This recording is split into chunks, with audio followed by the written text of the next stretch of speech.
아테네 사역. 사도행전 17장 16절에서 25절 말씀입니다.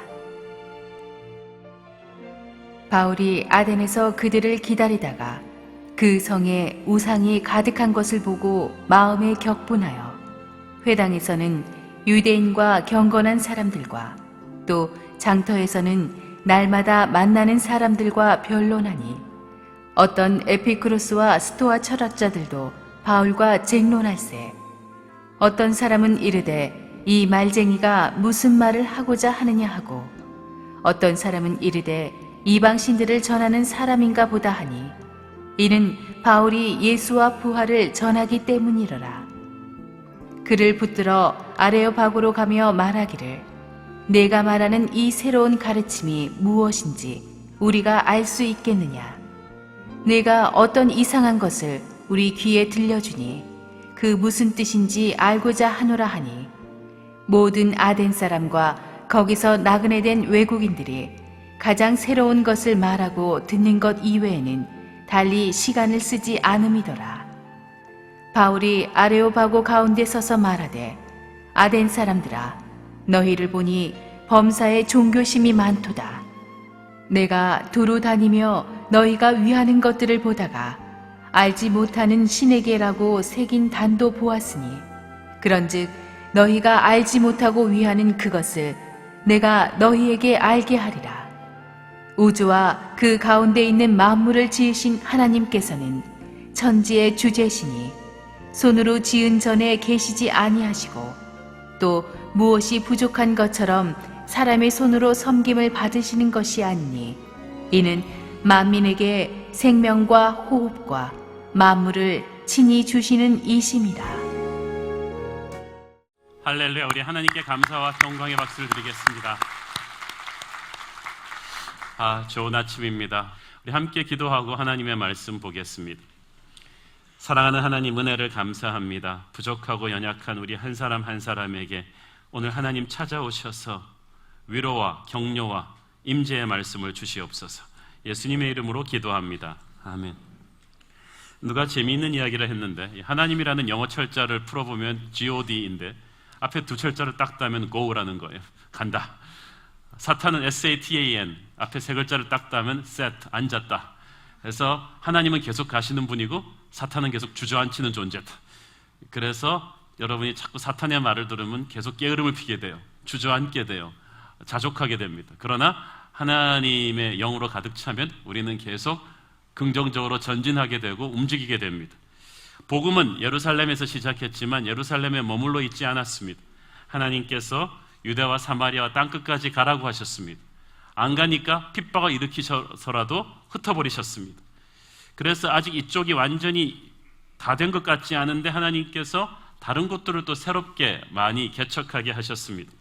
아시아 교회들이 아직 영그러지기도 전인데 하나님께서 바울의 시선을 돌려서 유럽을 바라보게 하셨습니다. 바울 자신도 이해할 수 없었고 주변 사람들도 이해할 수 없었습니다. 아직 이쪽에 사역이 할 일이 많은데 바쁜데 왜 나의 그 털을 옮기는 것인가? 그러나 그것은 하나님께서 당시 고대 사회의 중심이었던 로마와 그리스 전역으로 복음을 가지고 번지게 하려는 하나님의 원대한 꿈이었습니다. 하나님은 꿈은 항상 우리가 생각하는 꿈보다 훨씬 큽니다. 우리들의 꿈은 이기적이지만 하나님의 꿈은 세계적입니다. 많은 사람들이 아직 우리 교회도 완전히 서지 못했는데 왜 다른 개척교회 돕느냐고 합니다. 왜 선교하느냐고 합니다. 왜 한국에도 예수 안 믿는 사람들 많고 한국에도 불쌍한 사람들 많은데 왜 굳이 제3국의 가난한 고아들을 돕고 제3국에 가서만 선교해야 되느냐고 합니다. 그런데 원래 그런 것입니다. 아직 완전히 이쪽도 연그러지지 않는 상태에서 다른 교회를 또 돕고 선교하는 것입니다. 국내 선교와 해외 선교를 동시에 하는데 이쪽에 힘이 남아 돌아서 선교하는 게 아니라 선교하면 힘이 생깁니다. 어떤 사람은 얘기합니다. 힘이 없어서 운동 못하겠다. 운동을 하면 힘이 생깁니다. 그래서 병원에서 수술 끝나고 환자들을 될 수 있는 대로 빨리 마취제를 줄이고 계속 운동을 하게 합니다. 하나님의 교회도 마찬가지입니다. 여러분이 완전해서 선교하고 전도하라는 게 아닙니다. 아직 불안하지만 선교하고 전도하면서 만들어지는 것입니다. 미군이 2차 대전 터지기 전에는 아주 오합지졸에 불과했는데 2차 대전이 터지면서 현대식 미국 국군 시스템이 갖춰진 것입니다. 한국도 한국전쟁, 월남전 거치면서 갖춰진 것입니다. 하나님의 교회도 영적 전쟁을 거치면서 전도하고 선교하고 하면서 점점 갖추어지는 줄로 믿습니다. 바울이 그래서 이 유럽으로 건너갔습니다. 건너오자마자 빌립보, 데살로니가, 베레아 세 도시에서 부흥을 일으켰습니다. 교회를 세웠습니다. 바울은 짧은 순간만 스쳐도 엄청난 임팩트를 남기고 가는 사람이었습니다. 어떤 사람은 길게 같이 있어도 별 볼 일 없는 사람이 있는데 반해서 바울은 스치기만 해도 그 도시에 영적 지진이 일어납니다. 저는 여러분이 지나가기만 해도 그 공간에 영적인 임팩트가 있게 되기를 바랍니다. 짧게 만났지만 여러분 만나고 나면 하나님의 강한 발자국을 느끼는 거죠. 성령의 채취를 느끼는 것입니다. 그래서 이 바울이 지나가는 곳마다 이 귀신들도 총출동해서 방해 세력을 펴고요. 그랬지만 아무도 바울을 막지 못했습니다. 그렇게 세 도시에 불을 던지고 나서 바울의 제자들이 배를 태워서 바울을 아테네로 보냈습니다. 아테네가 어떤 곳입니까? 인류 문화사의 위대한 족적을 남기는 유명한 철학자들을 배출한 것이죠. 하버드가 있기 전에, 케임브리지가 있기 전에, 옥스포드가 있기 전에 아테네가 있었습니다. 그 아테네에서 소크라테스, 플라톤, 에피쿠로스, 아리스토텔레스 같은 인류 최대의 지성들이 거기서 나왔습니다. 당대 철학과 문화, 예술, 정치에서 최정상의 자리를 차지하고 있던 중심이 바로 아테네였습니다. 오늘날 서구 문명의 발상지가 바로 아테네입니다. 그래서 당시 로마가 세계를 제패하고 있긴 했지만 정치와 행정의 중심지는 로마였지만 경제와 지적 지성문화의 중심지는 누구나 다 알듯이 아테네였습니다. 미국의 행정 수도는 워싱턴이지만 미국의 경제와 문화를 끌고 가는 도시는 LA와 뉴요크입니다. 아테네가 그런 곳이었습니다. 우리가 보통 해외 선교하면 농어촌이나 가난하고 미개한 지역만 이 선교의 대상으로 생각하기 쉽습니다. 그러나 오늘의 본문을 보면 바울이 당시 문화와 예술과 패션과 철학의 최첨단을 달리는 이 아테네 한복판으로, 대도시 한복판으로 복음을 가지고 들어간 것을 볼 수가 있습니다. 여러분, 이 현대 대도시들은 화려해 보이지만 온갖 죄악과 더러움이 들끓는 곳입니다. 음란과 욕심과 폭력을 가득 찬 소돔과 고모라 같은 곳을, 바벨탑 같은 곳을 그냥 그럴듯한 외모로 치장해 놓았을 뿐입니다. 그래서 오늘날 도시 속에 복음이 들어가야 합니다. 서울도 그런 것입니다. 하나님께서 여러분을 서울 한복판으로 파송하신 오늘날의 바울인 줄로 믿습니다. 여러분 모두가 선교사라는 의식을 갖고 있어야 됩니다. 여러분이 출근하는 곳이 선교지라는 것을 생각하셔야 됩니다. 선교지라고 생각하면 각오를 단단히 하면 쉽습니다. 사장이 아무리 그렇게 여러분을 못 살게 굴어도 원주민 추장이구나 그렇게 생각하면서 그냥 포기하는 거죠. 언어와 문화와 가치관이 다르다. 나는 하나님의 빛이다. 이곳에 나는 바울처럼 복음을 던질 거야. 당시 아테네에 처음 도착한 바울은 사실 디모데와 실라 동역자가 도착해야지 같이 본격적인 사역을 시작하려고 했어요. 그래서 바울은 좀 며칠 쉬면서 이 두 사람 도착하기를 기다리고 있었는데 이 바울이 또 활동파거든요. 집에서 쉬지를 못합니다. 방콕을 못합니다. 그래서 그냥 방 밖으로 샥 나왔어. 쫙 돌아다녀 봤어요. 그래서 항상 그렇듯이 막간을 이용해서 이 아테네 사역이 터지는 거죠. 바울이 이제 아테네 구경을 하는데 시골 사람 아테네 같은 대도시에 오니까 얼마나 눈이 휘황찬란하겠어. 곳곳에 지금 아테네 가도 문화유적들이 그렇게 많은데 그 당시는 대단했습니다. 바울이 때까지 본 대도시들 중에 최고였어요. 곳곳에 문화재 같은 작품들이 쫙 있습니다. 보통 사람 같으면 촌사람이니까 입을 쫙 벌리고 오면 여기가 어디요? 그러면서 이렇게 쫙 봤을 텐데 바울은 세상적인 시각으로 그 도시를 본 것이 아니고 영적인 눈으로 이 도시를 봤다는 것입니다. 역사적 관점에서는 세계를 지배하는 유명한 찬란한 문명의 걸작품들이었을지 몰라도 하나님을 경외하는 바울의 눈에는 어리석은 우상들이 가득 찬 곳이었습니다. 그 뛰어난 조각가들의 손으로 만들어 놓은 제우스상이나 아폴로상 이런 것들이 문화대적인 가치는 있었지만 쉽게 말해서 귀신 신상이거든요. 이것들이 아테네 곳곳에 가득했다는 거죠. 참으로 이상한 사실이 있습니다. 이 현대 대도시들을 가보면 첨단 과학과 철학과 문화와 예술이 발전한 이 세련된 대도시들의 미신이 많아요. 우상이 숭배가 많아요. 그래서 돈이 왔다 갔다 하는 금융계나 인기를 먹고 사는 연예계 이런 데 얼마나 귀신들이 많은지 몰라요. 그래서 금융경제인들, 연예인들 같은 분들이 우울증 많이 걸리고 자살하는 게요, 이 인간의 최고의 지성과 패션과 이 인기 문화와 미신이 통하는 데가 있다는 거예요. 일본 같은 데를 가보면 그걸 느낄 수가 있습니다. 일본의 도쿄 긴자거리나 이런 오사카나 이런 데 가보면 얼마나 깨끗하고 첨단 과학기술을 앞서가는 그런 나라입니다. 그런데 세계에서 제일 귀신 많은 나라가 일본입니다. 100만 개가 넘는 귀신들이 있습니다. 일본에 가보면 집안에도 신사들을 해둔 데가 많습니다. 여러분 보셨죠? TV 같은 데서 신사 앞에서 다 박수를 치고 향을 태웁니다. 남녀노소 구별이 없고요, 배운 사람 안 배운 사람 구별 없이 다 이러고 있습니다. 그런 우상들이 100만 개가 넘는 나라가 일본입니다. 그래서 일본 가보면 좋은데 기분이 그냥 너무나 침침해요. 답답합니다. 우리가 성령 충만하기 때문에 느끼는 어떤 영적인 그 기분이 안 좋은 거예요. 그런데 일본만 그런 게 아니에요. 한때 기독교 국가였다던 유럽이나 미국의 대도시들도 요즘 많이 그렇습니다. 샌프란시스코 같은 데를 가보면요, 느낌이 이상합니다.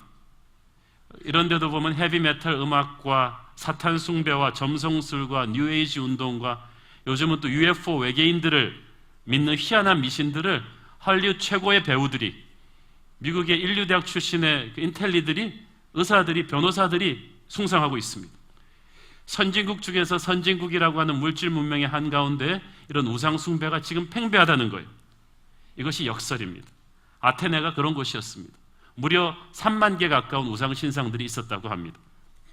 한국은 어떻습니까? 서울은요, 세계에서 이제 내노라 하는 대도시 메트로폴리탄 문화가 되었지만요, 세계에서 내노라 하는 우상 숭배의 도시입니다. 최첨단 IT 회사가 창업식을 하는데 돼지머리 갖다 놓고 고사지냅니다. 세련된 인기 배우들이 아주 세련된 드라마 찍으면서 첫 촬영 들어가기 전에 사고 안 나게 해달라고 돼지머리 갖다 놓고 고사를 지냅니다. 진짜 황당한 건 항공사에서 보잉기 새로 나온 기종 딱 그거 첫 비행하기 전에 그 앞에서 또 돼지머리 갖다 놓고 고사를 지냅니다. 자, 보니까 한국은 최첨단 기술, 학문, 패션, 유행 다 소용없어요. 전부 다 돼지머리로 통합니다. 그 앞에서 미신과 우상을 숭배합니다. 우리 인간들이 자랑하는 지성의 수준이라는 게 그런 거예요. 장난이라도 여러분 회사에서 그런 거 하면 그냥 나오길 바랍니다. 이 미신과 우상으로 가득 찬 아테네를 돌아보고 바울은 16절에 보니까 마음에 격분했다고 되어 있습니다. 쉽게 말해서 열받은 거예요. 화가 난 거예요. 이것이 거룩한 분노라는 것입니다. 우상에 대한 분노요, 죄에 대한 분노요, 도시 전체를 장악하고 있는 어둠의 세력에 대한 분노였습니다. 여러분이 무엇에 대해서 열받는가, 어떤 일에 대해서 분노하는가를 보면 여러분 인생의 가치관을 알 수가 있습니다. 우리 가치관이 얼마나 한심한 줄 아세요? 우리는 이렇게 예배 보고 나가다가 여러분 주차해 놓은 차 누가 긁으면요, 은혜고 뭐고 그냥 불같이 화가 납니다. 여러분의 가치관이 자동차니까 그래요. 여러분의 회사 욕을 누가 하면은요, 불같이 막 화를 내죠. 여러분이 몸담고 있는 회사를 욕했으니까. 여러분이 사랑하는 가족 욕을 누가 한다, 불같이 화를 내겠죠. 그런데 하나님 욕을 사람들이 할 때는 여러분 별로 그렇게 화내는 것 같지 않아요? 뭐 그럴 수도 있지 뭐. 이건 여러분의 가치관이 병들었다는 것입니다. 그런데 바울은 성령 충만한 사람이었기 때문에, 어떤 상황 속에서도 하나님이 제일 중요한 사람이었기 때문에, 이 땅엔 오직 주밖에 없나를 부르는 사람이었기 때문에 이 찬란한 아테네의 물질 문명을 보고도 오히려 분노했습니다. 그 아테네의 영적인 상황을 보았기 때문이죠. 여러분에게도 그런 거룩한 분노가 있게 되기를 바랍니다. 로마에 갔을 때 저는 바티칸 박물관 안을 관람할 기회가 있었는데 기가 찼습니다. 동서양의 수많은 예술품들이 그 안에 들어차서 관람객들은 경탄을 금치 못하며 지나가고 있었는데 저는 속으로 얼마나 분노가 많이 일어났는지 몰라요. 그 최고의 문화재 작품이라는 게 아폴로 신, 제우스 신, 헤르메스 신 이런 거 깎아놓아서 돌로 깎고 금으로 깎아놓아 만든 상들이 바티칸 예술관 안에 쫙 들어차 있어요. 그것이 세상 박물관도 아니고 로마 가톨릭의 헌금으로 구입한 돈입니다.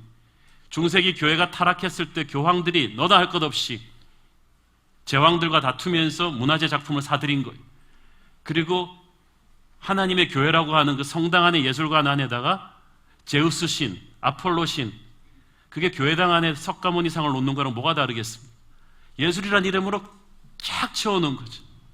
제가 얼마나 화가 나겠습니까? 그건 예술이 아닙니다. 그건 문화가 아닙니다. 그것은 영적인 타락인 것입니다.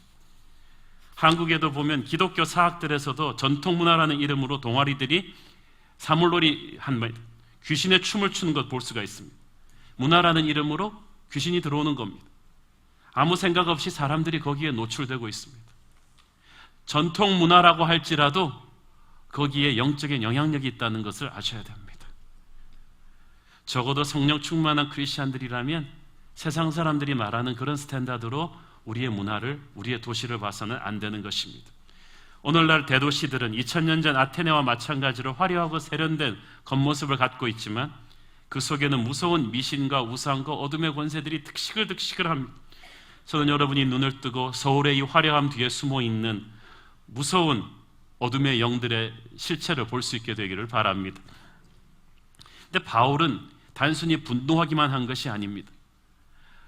그냥 욕만 하고 분노만 하는 것은 아무나 할 수 있습니다. 분노를 느낀 사람은 자신이 뭔가 할 수 있는 일을 해야 합니다. 바울의 반격은 복음을 전파하는 것이었습니다. 17절에 바울은 회당에 들어가서 유대인들에게 복음을 전하고 또 장터에서는 날마다 만나는 사람들과 변론했다고 되어 있습니다. 회당에 들어가서 유대인들한테 전도하는 건 항상 한 것이고 장터, 마켓플레이스라는 곳에서 변론했는데 이건 아테네 문화로 좀 아셔야 됩니다. 이 아테네 사람들은 제일 좋아하는 게 이 사람들의 취미는 이렇게 새로운 학설을 가지고 서로 토론하는 것입니다. 서구 문명에 꽂힌 이 웅변학, 수사학, 레토릭의 극치가 바로 아테네였습니다. 말 잘하는 사람들이 최고였어요. 그래서 곳곳에 사람들이 앉아서 토론하는 것이 아무리 황당한 아이디어라도 말만 잘하면 받아들여지는 것이 바로 아테네였습니다. 바울은 그 문화적인 이점을 이용해서 장터에서, 마켓플레이스에서 이제 복음을 전했습니다. 근데 바울이 복음을 전하는 중에 바울과 정면으로 부딪힌 사람들이 바로 에피크로스파 철학자들과 스토아파 철학자들이었습니다. 이 두 학파가 바로 아테네 정신문화를 양분하고 있던 큰 정신적인 산맥들이었습니다. 에피크로스파는 이 세상 모든 일들은 그냥 우연히 돌발적으로 일어난다고 믿었습니다. 만약 신이 있다면 그 신은 먼 곳에 있어서 인간에겐 관심이 없다고 생각했습니다. 그래서 인생 최고의 목적은 쾌락을 누리고 행복을 추구하는 순간의 행복이 최고라고 생각했습니다. 그래서 꿰세라 세라 거기서 나왔죠. Whatever it be, let it be. 죽음 이후에는 천국도 지옥도 보상도 형벌도 없고 모든 인간은 흙으로 돌아갈 뿐이기 때문에 maximum pleasure for this moment. 이 순간을 최고의 쾌락을 누리는 것이 중요하다. 완전히 무분별한 그 쾌락주의자들이 에피크로스 학파였어요. 또 한쪽에 다른 극단은 스토아 철학자들은 범신론자들이었습니다. God is everywhere. 신은 모든 곳에 있다. 그래서 호숫가에도 신의 정령이 서려 있고 산에도 기가 있다. 우리 안에 신이 있다는 거죠. 뉴에이지의 원조죠. 우리 안에 신이 있기 때문에 그 혼이, 신기가 곳곳에 있다. 그래서 이 사람들은 금욕주의자들입니다. 내가 신이니까 함부로 행동하면 안 된다는 거죠. 그래서 이 금욕주의자들과 쾌락주의자들, 스토아 학파와 에피크로스파가 소위 그 당시 인류 최고의 지성인 아테네 정신문화의 양대 산맥이었어요. 인류 최고의 지성이면 뭐합니까? 한심하기 짝이 없는 것을 믿고 있는 거죠. 그들은 나름대로 최고의 인텔리라고 생각했습니다. 세련된 학설로 토론을 했습니다. 그러나 하나님이 보기에 정말 한심한 사람이었습니다. 복음은 그 어떠한 예리한 세상의 학문보다 더 뛰어난 것입니다. 하나님이 이런 헬라의 인텔리들을 보면서 무엇이라고 하십니까? 고린도전서 3장 19절 20절 시작. 이 세상 지혜는 하나님께 어리석은 것이니 기록된 바 하나님은 지혜 있는 자들로 하여금 자기 꾀에 빠지게 하시느니라 하였고 또 주께서 지혜 있는 자들의 생각을 헛것으로 아신다 하셨느니라. 오늘날도 마찬가지입니다. 여러분, 세상에서 샤프한 사람들의 논리와 언변 앞에 주눅들지 말기를 바랍니다. 우리 주님은 모든 이름 위에 뛰어난 이름인 것입니다. 그 정도 학설을 가지고 예수님에게 덤빌 게 아닙니다. 인류 최고의 지성이라는 아인슈타인도 하나님이 만드신 우주의 1000만 분의 1도 이해하지 못하고 죽었습니다. 하나님은 그 인간의 지성 앞에 그렇게 기죽는 그런 분이 아니십니다. 이들 아테네 인텔리들과 논쟁을 벌였는데 이 아테네 인텔리들이 바울과 이야기하면서는 어떤 프레시한 충격을 받았습니다. 18절 같이 읽겠습니다. 시작. 어떤 에피크로스와 스토아 철학자들도 바울과 쟁론할세 어떤 사람은 이르되 이 말쟁이가 무슨 말을 하느냐 하고 어떤 사람은 이르되 이방 신들을 전하는 사람인가 보다 하니 이는 바울이 예수와 부활을 전하기 때문이로라. 이 사람들은 산전수전 다 겪었습니다. 그런데 바울이랑 이야기하면서 뭔가 확 다른 걸 느꼈어요. 왜냐하면 바울이 예수와 부활을 전했기 때문입니다. 바울도 로마 교육 다 받은 사람입니다. 아테네식 교육 다 받은 사람입니다. 요즘으로 말하면 하버드, 케임브리지 다 나온 사람이죠. 바울도 철학 얘기할 수 있었어요. 정치 얘기할 수 있었어요. 그렇지만 바울은 예수님을 얘기했어요. 사랑하는 여러분, 예수 믿는 사람은 예수님 이야기를 해야 돼요. 예수님 믿는 이야기를 할 때 우리가 가장 파워가 있는 거예요. 교회가 세상을 전도하기 위해서 세상과 너무 같아지려고 노력할 필요 없어요. 접촉점은 만들지만 결국 우리의 이야기의 본론은 예수님입니다. 좋은 드라마는 주인공에 집중하는 거예요. 교회는 예수님 이야기를 해야 돼요. 예수 믿는 사람은 예수님 이야기를 해야 돼요. 어떤 대상이 와도 상관없어요. 고린도전서 1장 22절 24절 보겠습니다. 고린도전서 1장 22절 시작. 유대인은 표적을 구하고 헬라인은 지혜를 찾으나 우리는 십자가에 못 박힌 그리스도를 전하니 유대인에게는 거리끼는 것이요 이방인에게는 믿음 것이로되 오직 부르심을 받은 자들에게는 유대인에게나 헬라인에게나 그리스도는 하나님의 능력이요 하나님의 지혜니라. 아멘. 대상은 상관없다. 부르심을 받은 자들이 있다. 그들에게 예수 그리스도를 전하면 능력이 임할 것이다. 두려워하지 마라. 그래서 여러분보다 학벌 좋은 사람한테 전도하기를 두려워하지 마세요. 여러분보다 돈 많은 사람에게 전도하기를 두려워하지 마세요. 저 사람이 나를 어떻게 걱정하지 마세요. 바울은 예수님 이야기를 아테네 최고의 지성인들 앞에서 자랑스럽게 했습니다. 오늘날 우리 크리스천들이 너무 예수님 이야기 안 합니다. 이게 문제예요. 때를 얻든지 못 얻든지 복음을 전하려고 했는데 하나님을 믿는다는 우리가, 하나님께 인생을 드렸다는 우리가 세상에서 왕따 당할까 봐, 세련되지 않게 보일까 봐, 이미지 훼손될까 봐, 욕먹을까 봐 두려워서 예수님 이야기를 안 합니다. 예수님을 부끄러워해요. 마치 무슨 전과자 부모 든 사람처럼 어디 가서 예수 믿는다는 얘기하기 부끄러워하는 사람이 있습니다.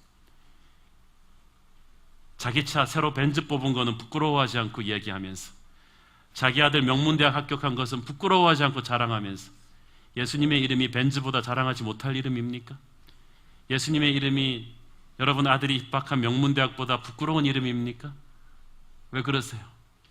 부끄러워한다면 예수님이 우리를 부끄러워해야 되는데 그분은 우리를 부끄러워하지 않으셨는데 우리는 모든 이름 위에 뛰어난 그분의 이름을 전하지 않습니다.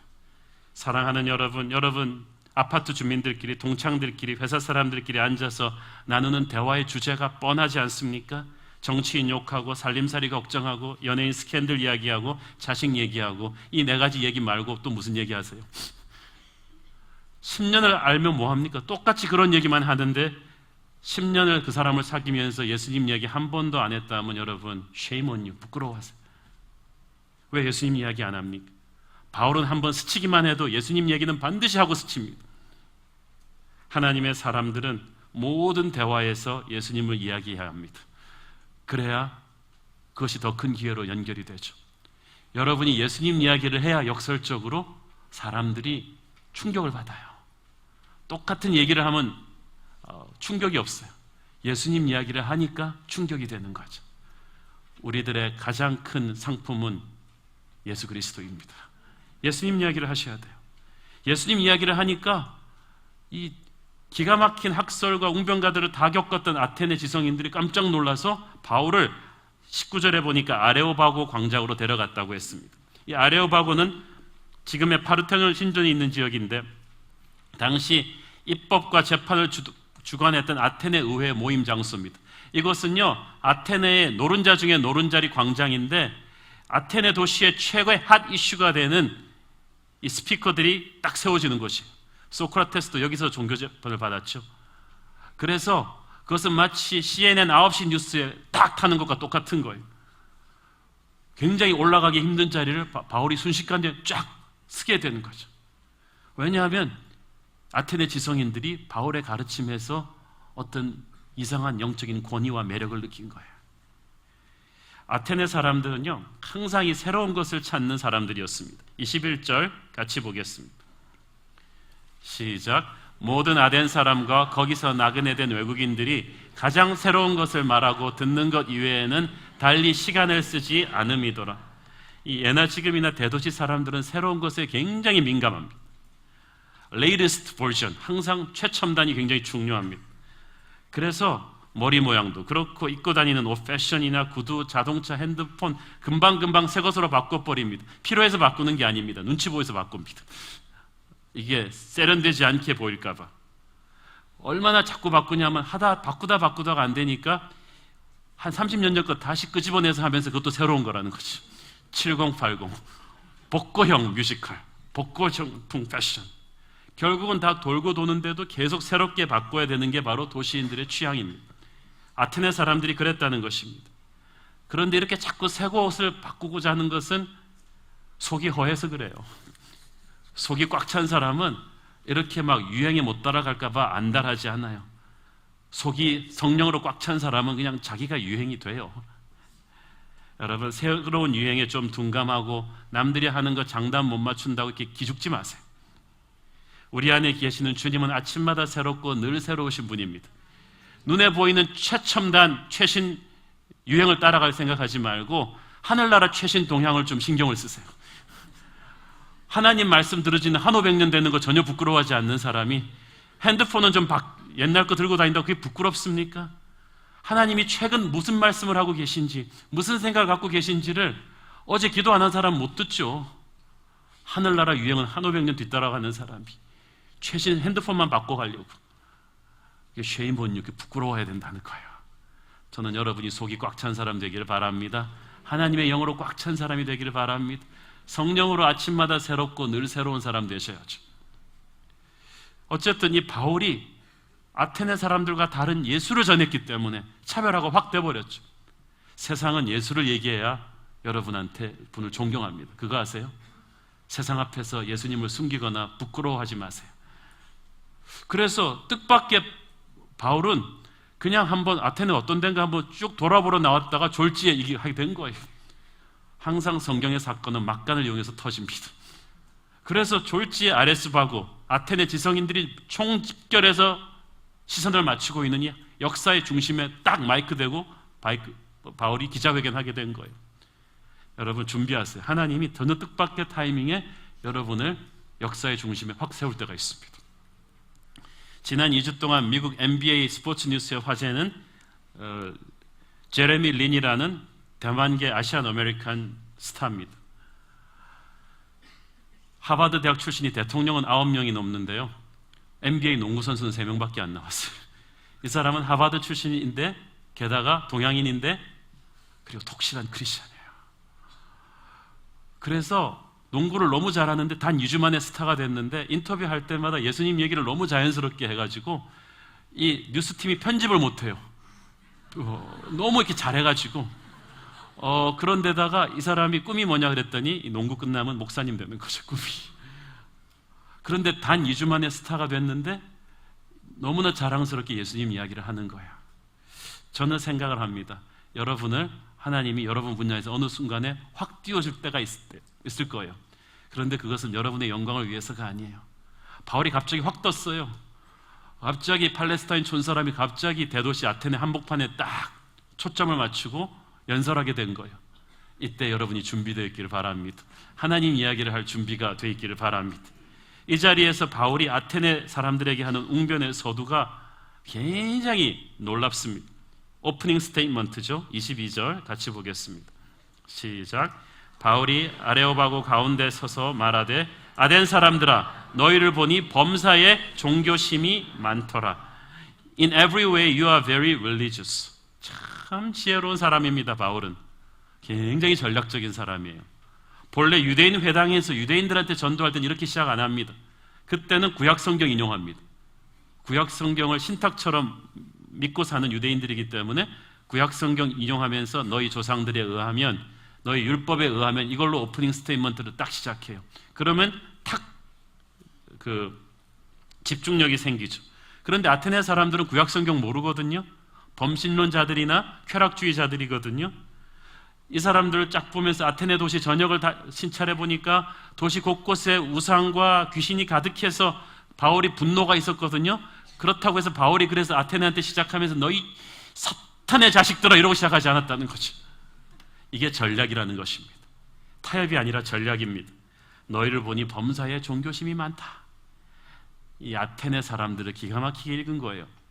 이 아테네 사람들은요, 돈 많다 이거는 칭찬으로 생각하지 않았어요. 그거는 마치 너는 돈벌레지 이렇게 말하는 것과 마찬가지예요. 물질 문화를 누리긴 하지만 그들이 가장 중시하는 것은 정신 문화였어요. 그래서 아테네 사람들한테 최고의 칭찬은 뭐냐 하면은 지적이시네요. 고상해 보이시네요. 말씀이 세련되셨네요. 학문이 깊으시네요. 이런 게 최고의 칭찬입니다. 그러니까 이 아테네 사람들한테 종교성이 많다는 것은 정신적으로 깊은 교양을 갖고 계시네요. 그건 마찬가지. 아테네 사람들이 기분이 좋은 거예요. 이 사람이 역시 사람 볼 줄 아는구만. 우리 아테네 사람들이 이렇게 정신적으로 지적인 수준을 인정해 주는 사람이구나 라고 바울이 접촉점을 딱 만든 거예요. 자, 여러분, 복음을 타협하는 것이 아니라 복음을 전할 대상과 접촉점을 만드는 게 굉장히 중요합니다. 왜냐하면 이 사람들은 아직 예수님을 모르기 때문에 죄를 회개할 능력이 없어요. 일단 하나님을 알려줘야 돼요. 접촉점을 만들 때는 그 대상이 가장 쉽게 어프로치 될 수 있는 포인트를 딱 잡아야 돼요. 저희 교회에 이제 대전 국세청장도 지내시고 국세청에 오랜 관료로 계시다 은퇴하신 분이 있습니다. 이분이 참 전도를 잘하시는데 이제 후배 세무사들한테 이제 전도하면서 마태복음을 읽어야 된다는 거예요. 그랬더니 왜 마태복음을 읽어야 됩니까? 그랬더니 그거는 세계 최고의 금융계 전문가들이 유대인들인데 2000년 전에 우리 최고의 세무사 선배 마태가 쓴 책이다. 얼마나 잘 썼던지 예수님이 신약성경 제일 앞에다 갖다 놨다. 이 위대한 선배 마태의 발자취를 따라서. 그래서 이건 위인전으로라도 읽어야 된다. 그랬더니 막 예수 믿는 세무사들이 우리 선배 중에 그런 위대한 분이 있었단 말입니다. 그래가지고 이 선배에 쓴 첫 번째 복음서를 그냥 쫙 읽다가 예수를 믿는 사람들이 많은 거야. 굉장히 지혜로운 접촉점을 만든 거죠. 우리도 이런 좀 지혜가 필요해요. 일단은 진리이신 예수님을 소개해야 돼요. 그 많은 우상들을 보고 분노한 바울이었지만 그걸 살짝 돌려서 이렇게 얘기한 거예요. 내가 다녀보니까 이 도시에 수많은 신들이 있는데 신들 이름이 많다 못해서 알지 못하는 신이라는 신까지 있어요. 여러분들이 얼마나 신심이 깊으면 그러겠느냐. 대단하다. 그런데 이제 여러분들이 알지 못한다고 하는 신, 오늘 내가 알게 해드리겠다. 그러면서 하나님 소개를 쫙 시작한 것입니다. 24절, 25절 시작되는 것이 바로 하나님 소개서입니다. 너무 멋있는 설교예요. 첫째는 창조주 하나님을 이야기합니다. 24절에서 바울이 말합니다. 우리 같이 읽겠습니다. 시작. 우주와 그 가운데 있는 만물을 지으신 하나님께서는 천지의 주제시니 손으로 지은 전에 계시지 아니하시고, 얼마나 많은 사람들이 하나님을 인정하지 않으려고 애쓰는지 모릅니다. 그러나 그것은 마치 사람이 자기 부모 없다고 말하는 것과 마찬가지예요. 부모 없으면 어떻게 태어났어? 자기 부모를 부인하는, 싫든 좋든 자기 부모를 부인한다는 것은 자기가 존재한다는 걸 부인하는 거예요. 아니, 크리에이션이 있다는 것은 크리에이터가 있다는 거죠. 피조물이 있는 건 창조주가 있다는 거죠. 하나님 없다고 그러면 넌 왜 그럼 있는데? 그런 거지. 자기는 어떻게 존재한다는 거예요? 태초에 하나님이 천지를 창조했다. 아무리 잘난 척해도 애비애비 없는 자식은 불쌍합니다. 자기의 근원이신 창조주를 부정하는 인간이 얼마나 불쌍합니까? 이 세상을 만드신 이 하나님을 여러분은 자랑스럽게 생각해야 합니다. 저는 한번 어떤 그 디자인 계통에 있는 기업인 전도하다가 자기 고민이 창조성이래요. 애들이, 자기 디자이너들은 창조성이 끊임없이 필요한데 너무 쉽게 크리에이티비티, 창조성이 고갈된다 그래서 그 방법은 하나밖에 없다. 크리에이티비티, 창조성이 필요하면 창조주를 믿어라. 크리에이터를 믿어라. 그분을 믿지 않으면 죽었다 깨어나도 창조성은 나오지 않는다. 저는 큰 이 대자연의 경관을 보고 감탄하는 분한테는 꼭 옆에서 얘기해 주고 싶습니다. 멋있지? 저 우리 아버님이 만든 거야. 하나님이 만든 거야. 창조주 하나님을 소개합니다. 두 번째는 이 하나님은 다스리시는 분이시다. 24절 천지의 주제이시다. 또 Lord of Heaven and Earth. 여기서 주제라는 말이 어떤 뜻이냐 하면요, 다스린다는 뜻이에요. 하나님은 천지를 만들어 놓고 방치해 놓는 분이 아니시고 운영하시는 분이십니다. 다스리시는 분입니다. 하나님이 어디 있냐고 물어보는 사람, 보이지 않으니까 하나님은 일하지 않는다고 하는 무식한 사람은 마치 뮤지컬을 보면서 뮤지컬 뒤에 스태프가 없다고 말하는 사람, 안 보이니까. 근데 뮤지컬 배우보다 뒤에 스텝이 더 많은 거 아시죠? 그들이 계속 뒤에서 기기를 작동하고 음악을 연주하니까 보이는 거지, 보이지 않는다고 그들이 일하지 않는 게 아니에요. 하나님이 보이지 않는다고 일하지 않으십니까? 그러면 누가 해가 뜨게 하고 지게 한다고 생각하십니까? 누가 한류와 난류가 교차하게 하고, 누가 때만 되면 수만 마리들의 철새들을, 연어떼들을 그 코스대로 바로 이동시킨다고 생각하십니까? 하나님이 전 우주의 관제탑에 앉아서 다 그것을 운영하시기 때문에 그런 거예요. 여러분이 살아있는 것도 하나님이 운영하시는 거예요. 죄로 물든 인간이 세상의 환경과 정치와 문화를 끊임없이 파괴하고 있지만, 그래도 하나님이 그 데미지 컨트롤을 하고 계시기 때문에 세상이 이 정도로 유지가 되는 것입니다. 인간이 하는 게 아니에요. 인간이 만들어 놓은 핵무기를 다 쓰면요, 지구를 1000번이 넘게 파괴하는데, 그게 인간의 통제력과 실수가 없어서 아직까지 사고가 나지 않은 게 아니에요. 천지의 주시이신 하나님이 통제하고 계시기 때문입니다. 하나님은 천지를 다스리시는 분입니다. 운영하시는 분이십니다. 그리고 그 하나님은 인간의 수준을 넘어선 분이십니다. 24절 하나님은 사람의 손으로 지은 전에 계시지 아니하시고, 이게 결정타예요. 수없이 많은 우상 신전들을 만들어 오는 아테네인들에게 말합니다. 너희들 어떻게 사람의 손으로 하나님을 상상해서 그 형상을 만들 수 있다고 생각하느냐? 그것은 하나님을 인간 수준으로 끌어내리려는 것이다. 어떤 사람은 하나님이 지적으로 이해되지 않아서 하나님을 못 믿겠다고 합니다. 그런데 하나님이 여러분 머리로 이해되면 그게 하나님입니까? 인간이지. 여러분, 인간들끼리도요, IQ가 50 차이가 나면 대화가 안 됩니다. 어떤 분이랑 대화가 깊이 안 되면 좀 생각해 보세요. 우리 중에 누구 IQ가 밑으로 내려와 있는가를 이렇게 생각을 하세요. 그런데 하나님과 인간이 대화할 수 있는 공통 분모가 없어요. 3살짜리 어린애한테 여러분이 미적분 가르쳐 줄 수 있습니까? 기본 그 아이는 기하학도 안 배웠고 대수 함수도 안 배웠는데 기본적인 공통 베이스가 없는데 어떻게 대화를 할 수가 있습니까? 한국말 모르는 사람한테 지금 이 설교 대화할 수 있습니까? 기본 베이스가 차이가 날 때는요, 대화가 안 돼요.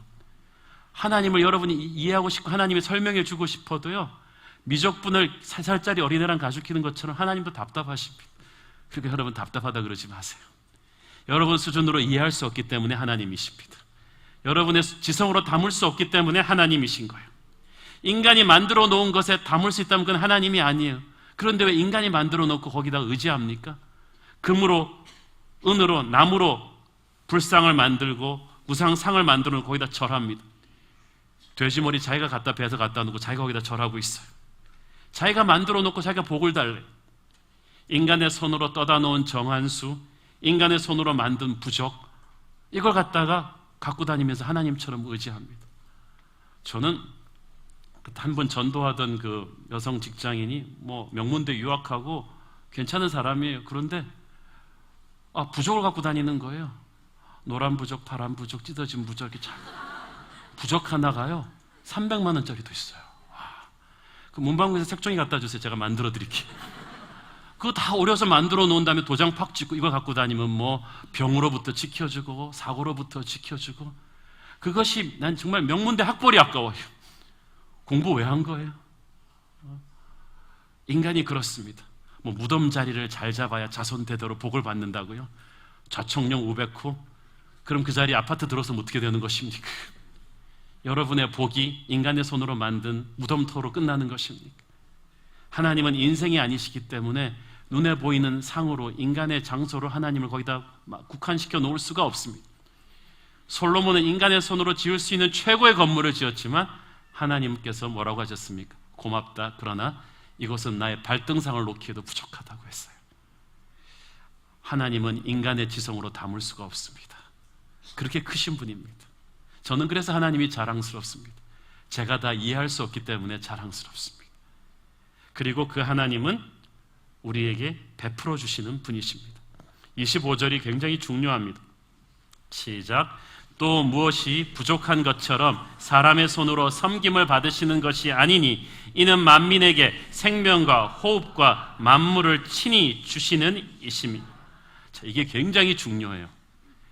헬라의 신들은요, 두려움의 신들이었어요. 그래서 항해하기 전에는, 배를 타기 전에는 바다의 신 포세이돈한테 제사를 드립니다. 폭풍을 치게 하지 말라고 때로는 처녀도 바칩니다. 그들에게 있어서 신은 두려움의 존재였어요. 그래서 재물을 바쳐서 달래고 화를 풀게 하지 않으면 안 되는 그런 존재들이었습니다. 오늘날 동양의 신들도 그렇지 않습니까? 왜 심청이가 공양미 300석에 팔려가면서 임당수의 몸을 던져야 합니까? 그게 세상의 귀신들의 특징이에요. 자기에게 바쳐라. 그렇지 않으면 너에게 재앙과 저주를 줄 것이다. 두려움으로 사로잡았습니다. 그러나 하나님은 그렇게 받으시는 분이 아니라는 거예요. 어떤 분들은 헌금하면서 이렇게 미신적으로 하나님을 생각해요. 내가 돈을 냈으니까 하나님이 나한테 잘해줘야지. 그게 부족상과랑 뭐가 다르세요? 아, 내가 이제 헌금 냈으니까 액땜했어. 예배 나왔으니까 하나님이 우리 애들 다 무병장수하게 해주고 사고로부터 지켜줄 거야. 그러다 교통사고가 나요. 하나님 어째 나한테 이럴 수 있어? 헌금이 부족했나? 그렇게 생각하지 마세요. 여러분 헌금으로 하나님 운영하는 거 아닙니다. 여러분 헌금 안 내도 하나님 교회 잘 운영하실 수 있어요. 하나님이 돈 없어서 여러분한테 달라고 하시지 않았어요. 하나님은 우리가 아무것도 없을 때부터 우리 사랑하셨어요.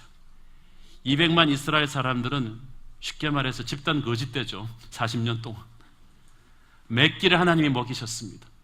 누가 그러는데 한 끼에 김밥만 돌리고 물만, 생수 한 병씩만 주어줘도 한 끼에 400억이 나갑니다. 그렇게 먹이려면. 요새 물가로 그렇다는 거죠. 그거를 하루 3끼 먹이면 1200억을 하루에 해가지고 40년을 생각을 해보세요. 그것뿐입니까? 그 뜨거운 광야에서 신발이 헤어지지 않게 했어요. 페라가모도 5년 못 버팁니다. 거기서. 그 좋은 신발을 하나님께서 40년 동안 쫙 신기고 옷이 트이지 않게 했어요.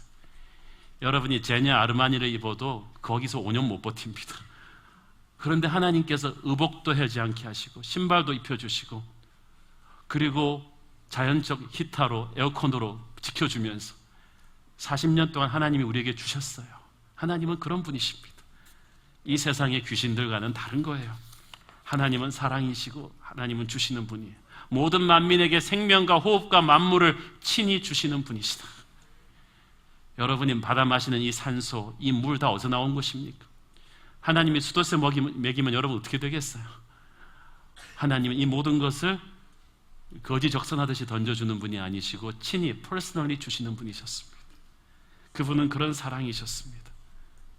주다 못해서 자신의 생명과도 같은 아들 예수 그리스도의 생명까지 내어주신 분이십니다. 사랑하는 여러분, 이 하나님이 바로 우리의 하나님이십니다. 저는 이 하나님이 자랑스럽습니다. 모든 이름 위에 뛰어난 이름입니다. 저는 그래서 어디를 가든지 하나님을 소개하고 싶습니다. 이 소중한 하나님을 왜 여러분 전도하지 않으십니까? 왜 세상 앞에서 부끄러워하십니까? 왜 부끄러운 조상 둔 것처럼 세상 앞에서는 기가 죽어서 하나님 얘기 잘 못하십니까? 예수 믿는 사람들이 자기가 최신 새로 뽑은 승용차만큼도 하나님을 자랑하지 않으면서 자기가 최신 본 드라마처럼 하나님을 자랑하지도 않는 이 부끄러운 현실이 한국 기독교의 현실인 것입니다. 사랑하는 여러분, 우리가 믿는 하나님이 얼마나 아름다우신 분입니까? 우리를 창조하시고 이 세상을 운영하시며 우리에게 주다 못해서 자신의 아들인 예수 그리스도까지 주신 예수님의 사랑을 왜 여러분 전하지 않으십니까? 바울은 누구를 만나도 아테네 그 깐깐한 지성인들 앞에서도 예수를 전했는데 왜 우리는 대도시 강남의 화려한 문 앞에서 기죽고 있습니까? 나는 여러분이 청담동의 가장 화려한 패션 스타들 앞에서도 예수의 이름을 부끄러워하지 말기를 바랍니다. 청와대에 가서도 여러분은 예수님의 이름을 당당하게 전할 수 있게 되기를 바랍니다. 옛날 청와대 대통령 비서실장 지냈던 분이 주일 예배 들어 있는데 청와대에서 긴급 호출이 왔어요. 대통령 비상회의가 소집됐습니다. 비서실장이 문자 보냈습니다. 지금은 예배 시간이니 1시간 반에 각하께서 나한테 전화했으면 좋겠다고. 그리고 들어갔어요. 대통령이 화가 났죠. 비서실장, 의전실장 다 예배 중이라고 못 간다고 전화 딱 끊어버렸어요. 위대한 분들입니다. 그들이 들어갔을 때 대통령이 가만히 있더니 그렇게 말하더래요. 나보다 훨씬 높으신 분이 당신들을 부르셨는데 내가 건방지게 방해해서 미안하다.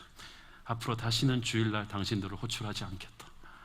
그리고 대통령의 신임이 훨씬 두터워졌다는 거죠. 사랑하는 여러분, 예수 안 믿는 대통령도 예수 믿는 사람이 예수님을 모든 이름 위에 뛰어난 이름으로 높이면 존경합니다. 오히려 왜 하나님의 교회를 세상이 이렇게 우습게 보느냐 하면 여러분이 세상 앞에서 이 예수님을 전하지 않기 때문입니다. 부끄러워하기 때문입니다. 바울은 복음을 부끄러워하지 않았습니다. 세련된 아테네 지성인들 앞에서, 화려한 패션과 지성으로 치장한 아테네 기업인들 앞에서 바울은 복음을 부끄러워하지 않았습니다.